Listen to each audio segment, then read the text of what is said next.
आनंददायक दर्शन झाले, काय भावना? माझ्याकरता अतिशय भाग्याचा दिवस आहे. जन्मदिनाच्या दिवशी मला वारीमध्ये चालण्याची संधी मिळते आहे. या ठिकाणी जगद्गुरू तुकाराम महाराज आणि ज्ञानेश्वर माऊली या दोघांचंही दर्शन, त्यांच्या पादुकांचं दर्शन हे घेण्याची संधी मिळणं हा अतिशय भाग्याचा योग आहे. आणि त्याचसोबत हे जे सगळे वारकरी आहेत हे माऊलीचं जिवंत स्वरूप आहे. सगळे वारकरी एकत्रित मिळून माऊलीच्या स्वरूपातच आपल्याला पाहायला मिळतात.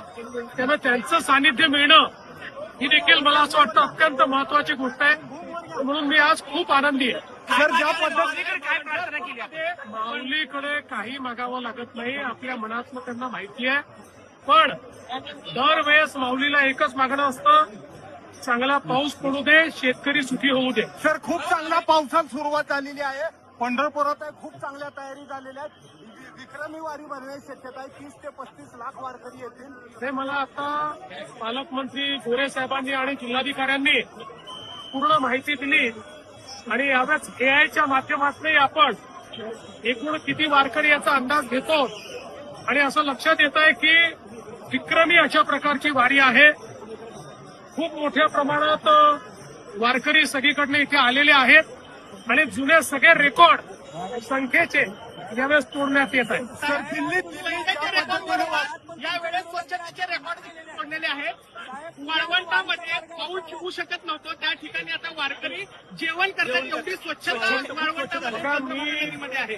जिल्हा प्रशासनाला, जिल्हाधिकारी असतील, सीओ असतील, एसपी असतील आणि विशेषतः पालकमंत्री जयकुमार गोरे यांनी गेल्या 2 वर्षामध्ये वारीचं स्वरूप बदलून टाकलं. जर्मन हँगर असतील, स्वच्छतेच्या वेगवेगळ्या व्यवस्था असतील, पाद्यसेवा असेल, अशा वेगवेगळ्या गोष्टींनी वारीमध्ये एक नवीन अशा प्रकारचं वातावरण हे जयकुमारजींच्या नेतृत्वात या ठिकाणी आलेलं आहे. आणि मला अतिशय याचा आनंद आहे. सर, विरोधकांना सद्बुद्धी मागाल कर, ज्या पद्धतीने दिल्लीत जमा झालेले आहेत आणि ज्या पद्धतीने ड्रामेबाजी चाललेली आहे. मला असं वाटतं की सर्वांनी आपल्या देशाचा विचार केला पाहिजे. आपल्या देशाची बदनामी होणार नाही अशा प्रकारचा विचार केला पाहिजे. आणि विशेषतः ही पहिल्या दिवशीपासून आमचं सगळ्यांचं मत आहे की विद्यार्थ्यांच्या ज्या आशा आकांक्षा अपेक्षा असतील त्या पूर्ण करणं हे सरकारचं कर्तव्य आहे. आणि ते आम्ही करू. काही उणिवा राहिल्या असतील तर त्या उणिवा दूर होतील. फक्त त्यांच्या खांद्यावर बंदूक ठेवून काही लोक, विशेषतः काही राजकीय पक्ष या पद्धतीनं कारभार करतायत ते काही योग्य असं माझं मत नाही.